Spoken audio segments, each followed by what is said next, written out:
नमस्कार, VIP news देख रहे हैं आप। मैं हूं आपके साथ अंजलि सिंह रजावत। अब भी शर्म करो, महाशिवरात्रि का पावन त्योहार बड़े ही धूमधाम से मनाया गया। श्रद्धालुओं ने शिव के दर्शन किए और मनोकामनाएं मांगी। कई जगहों पर जुलूस भी निकाला गया। एक तरफ जहां पूरा देश शिव की भक्ति में लीन था, तो दूसरी तरफ हाजीपुर पुलिस बारबालाओं के ठुमकों पर थिरकती दिखी। क्या है पूरा मामला, देखिए इस रिपोर्ट में।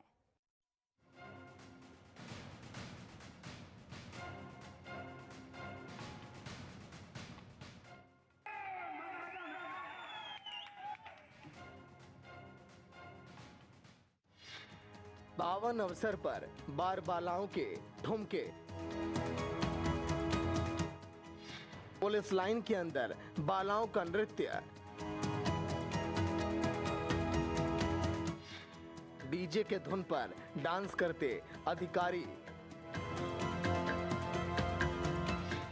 पुलिस कर्मियों के साथ खास अतिथि भी शामिल।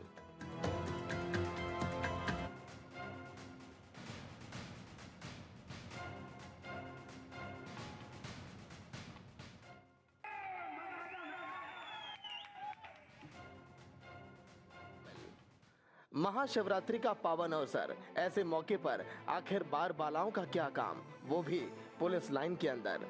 तस्वीरों में ये जो बारबालाएं ठुमके लगा रही हैं, वो किसी शादी या जन्मदिन पार्टी की नहीं है, बल्कि महाशिवरात्रि के पावन अवसर पर इन बारबालाओं के डांस का आयोजन किया गया था। शर्मसार करने वाली ये तस्वीरें हाजीपुर पुलिस लाइन के अंदर की हैं। जिला प्रशासन ने महाशिवरात्रि के मौके पर डीजे पर पूरी तरह से प्रतिबंध लगा दिया था। वहीं हाजीपुर पुलिस लाइन में हाजीपुर पुलिस ने हदें पार कर दी। पुलिस ने शिवरात्रि के मौके पर डीजे के धुन पर डांस कर पूरे पुलिस प्रशासन को शर्मसार कर दिया। इस कार्यक्रम में पुलिस लाइन के पुलिस कर्मियों के साथ कुछ खास बाहरी अतिथि भी शामिल रहे। एसपी को देर रात मिली कार्यक्रम की सूचना। डीएसपी को भेज डीजे साउंड कराया जब्त। वहीं जब कार्यक्रम की सूचना हाजीपुर एसपी को मिली, तो उसने सदर डीएसपी को भेजकर डीजे साउंड को जब्त करवाया। इस पूरे कार्यक्रम को वैशाली पुलिस एसोसिएशन के पदाधिकारी की ओर से आयोजित किया गया था। गजराज महाराज ने मचाया उत्पात। डीजे लगे ट्रैक्टर ट्रॉली को पलटा। महावत ने सूझबूझ से कराया शांत।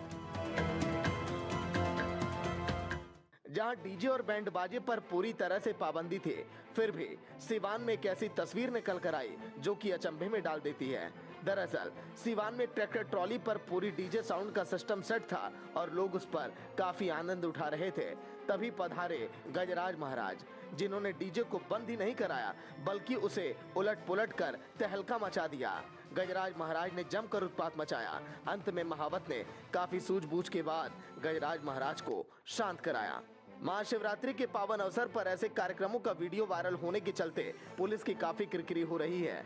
लोग इस वीडियो को इंटरनेट पर शेयर करते हुए पुलिस की कार्यशैली पर सवाल खड़े कर रहे हैं। चंद लोगों की इस करतूत से वैसे पुलिसकर्मी भी शर्मसार हो रहे हैं, जो महाशिवरात्रि पर पूरे दिन सड़कों पर मुस्तैद रहे। ऐसे में इतने पावन अवसर पर ऐसे कार्यक्रमों का आयोजन कहां तक उचित है, वो भी उनकी ओर से जिनके ऊपर पूरे समाज की जिम्मेदारी है। और तो और ऐसे कार्यक्रमों की इजाजत उन्हें आखिर कौन देता है? सवाल कई, मगर जवाब वही, रटा रटाया। जांच जारी है, जो भी दोषी मिलेगा उस पर सख्त कार्रवाई की जाएगी। ऐसे में देखना होगा कि आखिर ऐसे पावन अवसरों पर ऐसे कार्यक्रमों के आयोजन पर कब ब्रेक लगेगा। Bureau report, VIP news. तो डीजे लगा हुआ है, बारबालाओं के ठुमके लग रहे हैं और बारबालाओं के ठुमके पुलिस लाइन में।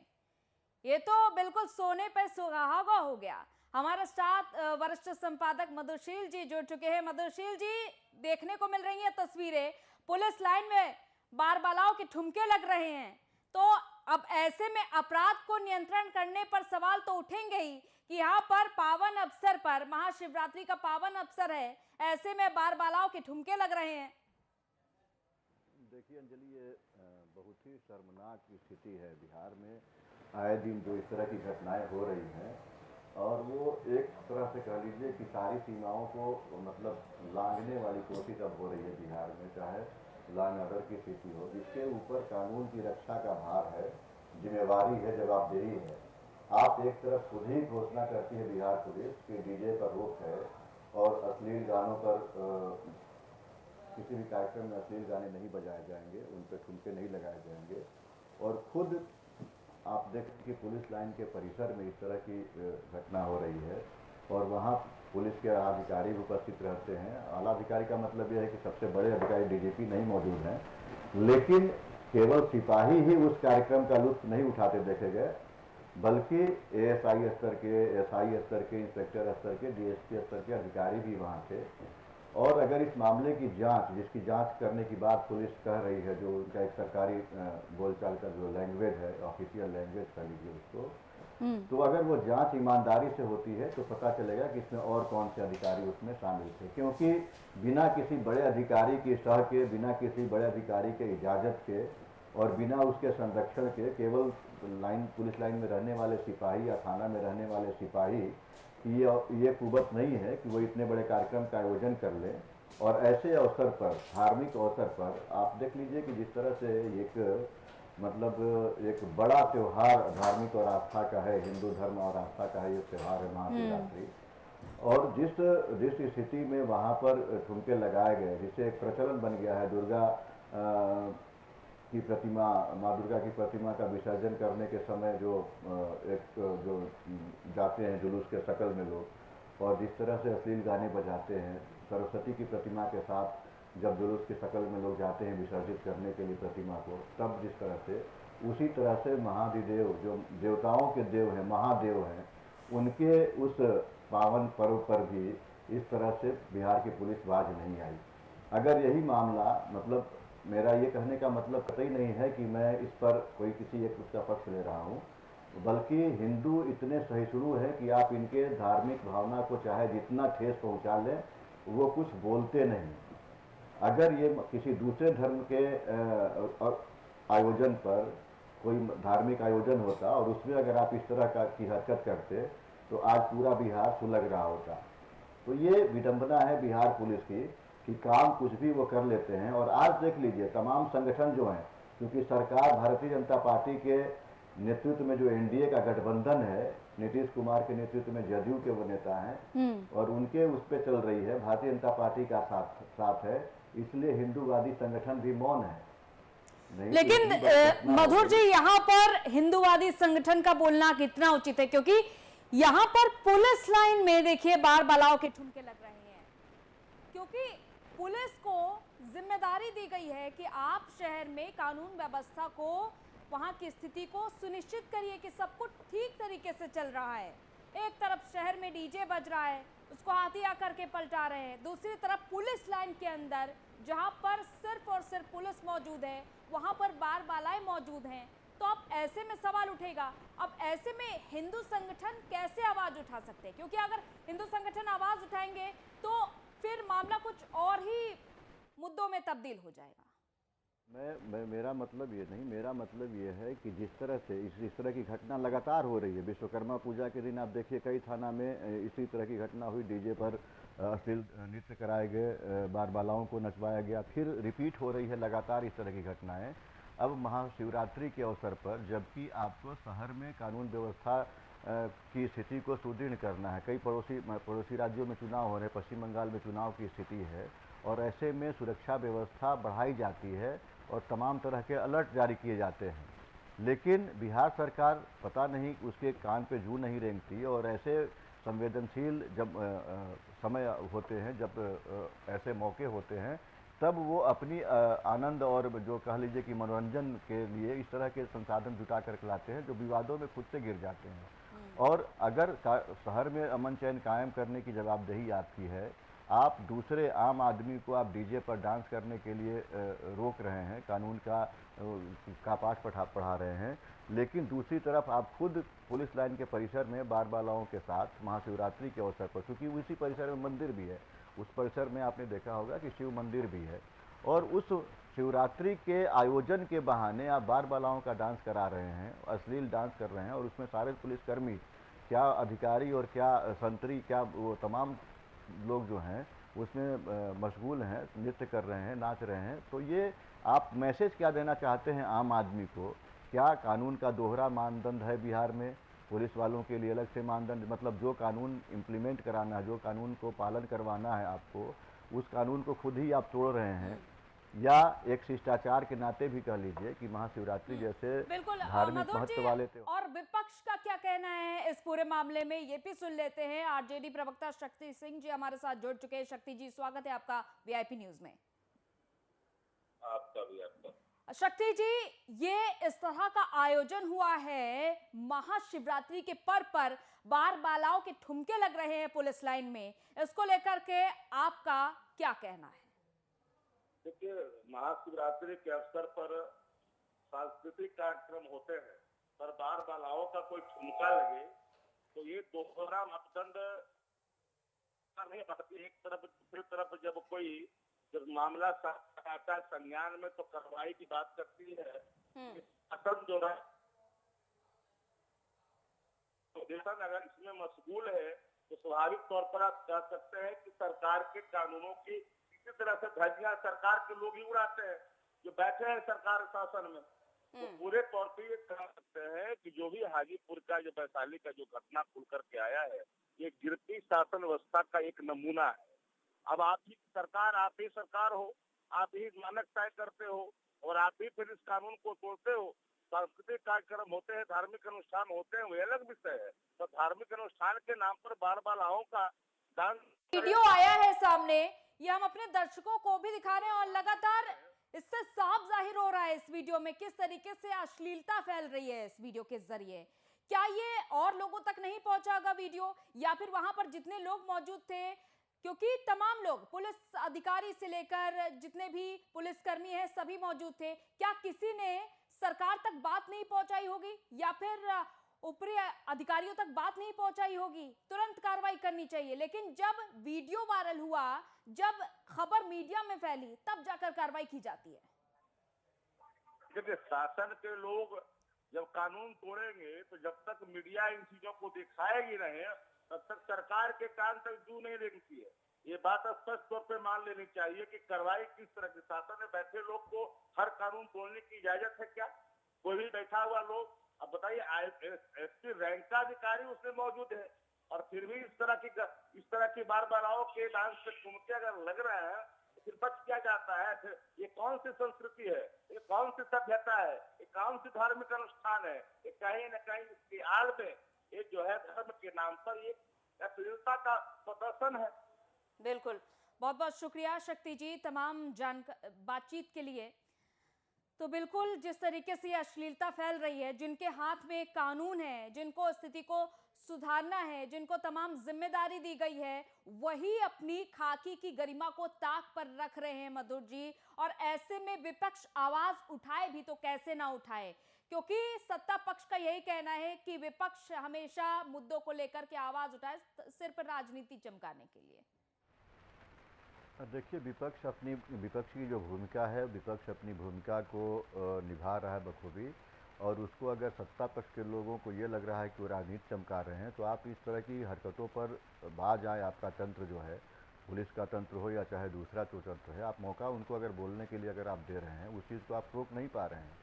सितंबर महीने में चुनाव से ठीक पहले, मतलब अक्टूबर से चुनावी प्रक्रिया शुरू हुई थी बिहार में, सितंबर महीने में विश्वकर्मा पूजा था और विश्वकर्मा पूजा के दिन 12 से 15 थाना क्षेत्रों में इस तरह की घटनाएं हुई थी, जिसमें कि मतलब विश्वकर्मा पूजा का बहाना बना करके पुलिस लाइन के क्षेत्र में, चाहे तमाम दूसरे जगह जहाँ पुलिसकर्मियों की सहभागिता थी, अधिकारियों की सहभागिता थी, और बार बालाओं को नचवा इसी तरह से अश्लील डांस कराए गए थे। और आज फिर उस घटना की पुनरावृत्ति हो रही है। इसके पहले भी हुई है नालंदा के इलाके में, नवादा के इलाके में। तो ये लगातार जो इस तरह की घटनाएं क्यों हो रही हैं, इसकी सीधी वजह यही है कि आप जब पहली घटना पर रोक नहीं लगाएंगे, सख्त या कड़े कदम नहीं उठाएंगे, किसी पर कार्रवाई नहीं होगी, तो उनका मन बढ़ा हुआ रहेगा और लगातार वो इस तरह इसी तरीके से मनोबल बढ़ता है तो अपराधियों का तो मनोबल बढ़ेगा ही मधुर जी। और हमारे साथ वरिष्ठ संवाददाता शशांक दुबे जी भी हमारे साथ जुड़ चुके हैं, जो इस पूरे मामले को समझ भी रहे हैं और दर्शकों तक समझाएंगे भी। शशांक जी, क्या है पूरा मामला, क्योंकि संलिप्तता तो कई लोगों की थी। जिस तरीके से आयोजन हुआ है, अश्लीलता चारों तरफ फैल रही है।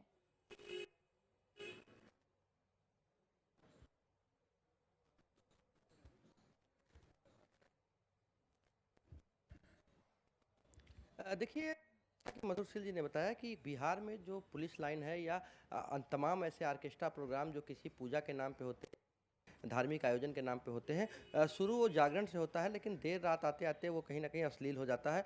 और सबसे बड़ी बात है कि जब ये घटनाएं पुलिस के जुड़े लोग थाने में कोई इस तरह का आयोजन होता है या फिर पुलिस लाइन में आयोजन होता है, तो ये कहीं ना कहीं एक नैतिकता की बात है, क्योंकि जो पुलिसकर्मी सोसाइटी में कहीं ना कहीं समाज में एक सुरक्षा देने के लिए, लोगों को साहस देने के लिए और लोगों के अंदर से डर हटाने के लिए माने जाते हैं, अगर वो इस तरह के काम में लिप्त होते हैं तो एक नैतिकता का भी तकाजा है। और दूसरी बात ये है कि वहाँ पर जिस तरह के कार्यक्रम होते हैं, क्या वरीय पदाधिकारियों को इसकी सूचना नहीं होती है? जी, मैंने जिलों में भी काम किया है और मुझे पता है कि इस तमाम आयोजनों में जिले के जितने बड़े पदाधिकारी होते हैं, सबको सब कुछ इन्फॉर्म्ड होता है, लेकिन कहीं ना कहीं वो एक तरह से आंख बंद करते हैं। लेकिन जब से ये मीडिया कहा जाए या सोशल मीडिया कहा जाए, देखिए, जब आज से 5-7 साल 10 साल पहले हम लोग बैक में जाते हैं तो आमतौर पे इससे इस तरह के आयोजनों से मीडिया को दूर रखा जाता था और ये चीज़ें हुआ करती थी बंद कमरों में या बंद किसी पुलिस लाइन के कैंपस में हो जाया करती थी। लेकिन तब वो स्मार्टफोन का ज़माना नहीं था। लेकिन आज के दौर में ये चीज़ें जब होती हैं तो स्मार्टफोन में कैद होती हैं, क्योंकि लोग अपने मनोरंजन के लिए स्मार्टफोन में कैद करते हैं और फिर उसको शेयर करते हैं। बाद में जाके चीज़ें पुलिस के संज्ञान में आती हैं।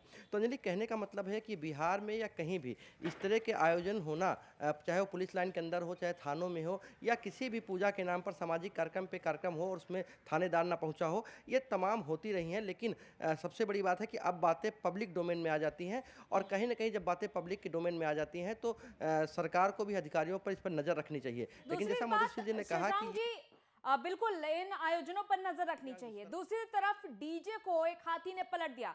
डीजे लगाना भी पाबंदी था इसमें, लेकिन इसके बावजूद डीजे लगाया गया। देखिए, यहाँ पर समझ में आ रहा है कि बिहार में कितनी सुव्यवस्थित है कानून, कितना लॉ एंड ऑर्डर अपनी स्थिति पर बना हुआ है। यहाँ पर समझ में आ जाता है कि एक तरफ डीजे पर पाबंदी भी है, दूसरी तरफ खुलेआम डीजे बज रहा है, हजारों की संख्या में वहां एकजुट हैं लोग, और हाथी आता है, डीजे पलटा देता है। तो इस तरह से आयोजन खुलेआम हो रहे हैं हर तरीके के।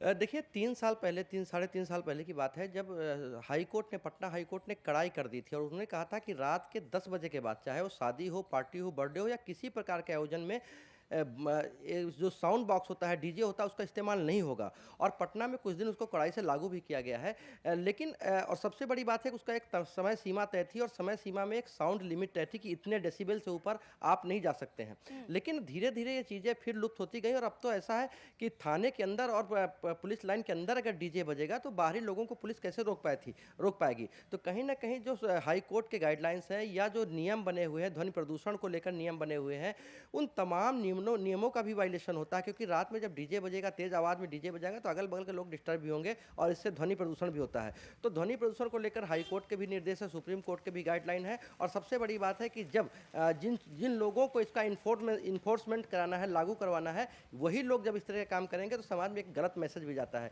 तो कहीं ना कहीं खाकी का जो है काफ़ी इंपॉर्टेंट रोल है लोगों के बीच में एक मैसेज देने का भी। अगर वही गलत मैसेज देते हैं तो बड़ा कुप्रभाव पड़ता है। और सबसे बड़ी बात है कि बड़े पदाधिकारी इन चीज़ों से अनभिज्ञ कैसे रह सकते हैं, ये भी एक प्रश्न है। बिल्कुल, लेकिन शशांक, इन स्थितियों को देखते हुए ये समझा जा सकता है कि ऐसा नहीं है कि तमाम पदाधिकारियों के संज्ञान में ऐसे मामले आते नहीं होंगे। वो सिर्फ और सिर्फ इन मामलों को रोजाना की तरीके टाल देते हैं, ऐसा कुछ समझा जा सकता है। शशांक जी।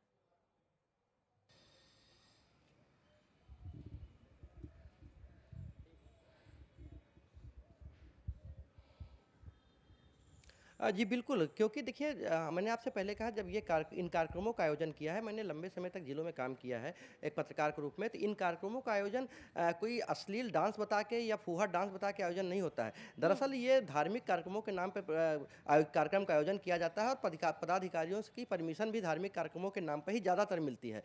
ऐसे में जब कार्यक्रम चलने लगता है और थोड़ी सी देर रात होती है, उसके बाद समा कुछ बदलती है और वो धार्मिक गाने जो हैं फूहड़ गानों में बदल जाते हैं और जो गाना जो भक्ति गीत गाने के लिए बालाएं आती हैं, वो कहीं ना कहीं बाद में जाके फूहड़ गीत और डांस में बदल जाता है और माहौल पूरा तरह से एक तरह से अराजक हो जाता है। और जब अराजक माहौल हो जाता है उस वक्त फिर ये नहीं किसी को ख्याल रहता है कि वो पुलिसकर्मी है, वो जनता के सुरक्षा से जुड़े हुए लोग हैं, जनता के प्रति उनकी जवाबदेही है और कानून का पालन करना उनका काम है। उनको लगता है कि अगर डीजे बज रहा है तो बंद कराने कौन आएगा, क्योंकि सारे पुलिस वाले तो यही हैं। तो इस तरह की मानसिकता है और इस तरह की मानसिकता जब एक बार फैलती है तो फिर समाज के लोग भी इसका अनुकरण करते हैं और अपने कार्यक्रम करते हैं, उसमें थानेदार साहब को बुला लेते हैं। जब थानेदार साहब आ जाते हैं तो कहीं ना कहीं फिर कोई नियम कानून नहीं रह जाता है, क्योंकि जहाँ पर थानादार होता है वो सबसे बड़ा अधिकारी उस वक्त वहाँ पे होता है और उसकी मर्जी से, उसके सहभागिता से सारी कामें हो रही होती हैं। तो ऐसे में जो वरीय पुलिस पदाधिकारी हैं, जब इन तरह की बातें संज्ञान में आती हैं, सोशल मीडिया का युग है और कहीं ना कहीं सबके पास स्मार्टफोन है, नहीं हर आदमी बातों को वायरल करता है। तो ऐसे में जब पदाधिकारियों के पास बात जाने से नहीं रह जाती है, ऐसे में जब बात जाती है बड़े पदाधिकारी जो पुलिस के हैं या फिर सरकार से जुड़े लोग हैं, उनको कहीं ना कहीं संज्ञान लेना चाहिए और एक गाइडलाइन जरूर जारी करनी चाहिए कि अगर इस तरह के कार्यक्रम पाए गए तो आयोजकों पर कार्रवाई होगी। लेकिन चूंकि आयोजक पुलिस वाले ही होते हैं तो कार्रवाई नहीं होती है। कभी कभी अगर पब्लिक डोमेन में बात आती है तो कार्रवाई का एक खाना पूर्ति कर दी जाती है और बाद में सब कुछ विड्रॉ कर लिया जाता है। बिल्कुल मधुर जी, जैसा कि शशांक जी ये बातें तमाम बता रहे हैं कि ऐसे आयोजन तब और ज्यादा बढ़ जाते हैं जब थानेदार वहां पर पहुंच जाते हैं। उनके एक अलग ही तरीके की ये धार्मिक कार्यक्रम शुरू हो जाते हैं। भक्ति एक अलग तरीके की दिखाई दे रही है, जो हम अपने दर्शकों को भी दिखा पा रहे हैं कि इनकी पुलिस कर्मियों की अलग तरह की भक्ति, जो सभी कोई देख भी रहा है, समझ भी रहा है, लेकिन नहीं समझ रहे हैं तो वो सिर्फ और सिर्फ सत्ता पक्ष। देखिए, समझ सब रहे हैं और सब लोग भागीदार हैं कहीं न कहीं किसी रूप में। हाजीपुर से एकदम करीब का इलाका है, हालांकि वो जिला हाजीपुर वैशाली जिले का मुख्यालय है और सोनपुर जो है बहुत हरियर क्षेत्र का मेला, बहुत प्रसिद्ध मेला, विश्व प्रसिद्ध मेला लगता है वहाँ पर, और कार्तिक पूर्णिमा के आसपास। और उसमें जो थिएटर, वहाँ के थिएटर जो देखते हैं लोग, और वहाँ के थिएटर पर लगातार वो पाबंदी रहती है, रोक रहती है। लेकिन जिसकी बात आप कर रही हैं, थानेदार और सब इंस्पेक्टर और इंस्पेक्टर की, इन्हीं की मर्जी से उस थिएटर में वो सारा कुछ होता है जो एक सभ्य समाज में नहीं होना चाहिए, वो देखने को मिलता है। और बिहार की जनता, बिहार के लोग, खास करके सत्ता में बैठे हुए लोग, इस तमाम जो चीज़ें वहाँ पर परोसी जाती हैं दर्शकों के सामने, उसके वो दर्शक रहे हैं, मूक दर्शक नहीं, दर्शक रहे हैं और उसका आनंद उठाते रहे। चाहे आज बिहार विधानसभा में माननीय बन करके विधानसभा में विधायक की सीट पर बैठे हो या मंत्री बैठे हों, मतलब ऐसा कोई भी नहीं है जो उस थिएटर का लुत्फ न उठाया हो या उसके बारे में जानता ना हो। तो हाजीपुर चूँकि वहाँ से मात्र 8-10 किलोमीटर की दूरी पर है, केवल एक जो कह लीजिए कि एक पुल का फासला है जो हाजीपुर और सोनपुर को अलग करता है, और ज़िले की सीमा रेखा भी वही तय करता है। लेकिन हरिहर क्षेत्र का जो मेला है वो हाजीपुर से ही काफ़ी करीब पड़ता है, तो वो थोड़ा बहुत उसका कह लीजिए कि एक असर देखने को मिला है हाजीपुर के पुलिस लाइन में। लेकिन ये बिहार के थाना में, बिहार के तमाम पुलिस लाइनों में ये सारी चीज़ें कोई खास नहीं, आम हो गई हैं। और जिले के एसपी को भी पता होता है, डीआईजी को भी पता होता है, पुलिस के जो मुखिया डीजीपी होते हैं, सभी के संज्ञान में ये सब कुछ होता है। जैसे कि आप ये जानकारी दे रहे हैं, शशांक जी भी ये जानकारी दे रहे हैं कि पुलिस लाइन ही क्या, जगह जगह ऐसे कार्यक्रम होते हैं, सभी के संज्ञान में मामले होते हैं, पुलिसकर्मी भी संलिप्त होते हैं, तमाम आला अधिकारी भी संलिप्त होते हैं। लेकिन इन सबको रोकना अब सिर्फ सरकार के हाथ में है, क्योंकि जब तक सरकार ढिलाई बरतती रहेगी, कानून व्यवस्था इसी तरीके से बिहार की चलती रहेगी। आप दोनों का बहुत बहुत शुक्रिया हमारे साथ जुड़ने के लिए, तमाम बातचीत करने के लिए। तो पावन अवसर पर एक तरफ बारबालाओं के ठुमके लग रहे हैं, वो भी पुलिस लाइन में जहां पर तमाम पुलिसकर्मी मौजूद है, और दूसरी तरफ डीजे बज रहा है जिसको आकर एक हाथी पलटा देता है।